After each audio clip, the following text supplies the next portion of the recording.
This is your first team report. For the first time in 4 years, I can say this sentence to you. It is playoff week for the boys in blue. Oh man, does that not feel good? Okay, I got a little excited. But first, we're going to tell you about the one at the weekend. What a roller coaster that was. Robbie, it's been great to see you back on the field, man. I know this rehab process has been frustrating for you in the last month or so, but how do you feel, I guess, physically right now? Do you feel like you're back to 100%?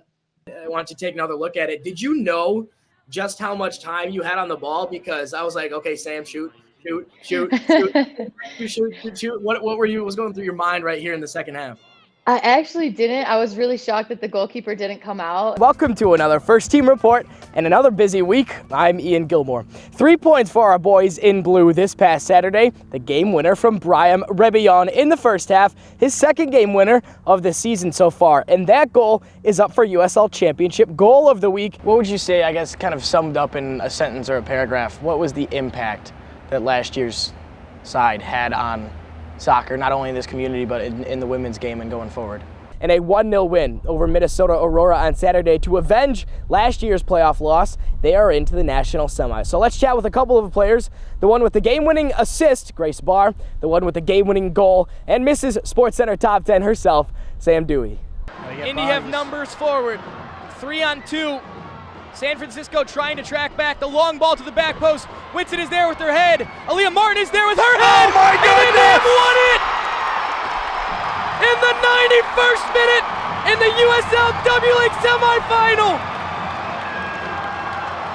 Aaliyah Martin's header is sending Indy to the promised land. Your time there was sort of cut short by injury as well. So both stops in Europe probably weren't as long as you want, but your time in Holland, when you look back on that, what do you think of? Well, I scored my first professional goal there, so that's definitely one I'll always remember. This is your first team report from the scene in Memphis, Tennessee, just outside of AutoZone Park, where the boys in blue have a midweek matchup tonight against Memphis 901 FC. But before we talk about that, we got to talk about the weekend. All right, guys, we need you to pack Grand Park this Friday. Tickets are already available, indy11.com/tickets, but I will suggest trying to get them before the day, as we will only have a certain amount available. Someone last week said they wanted Tim's wedding to be at the mic, and his wedding's going to be in January next year. Like that might not work out. It's definitely not going to work out temperature-wise, and snow-wise, it might not be great either. Has life for you felt any different as a married man, or does it kind of feel the same?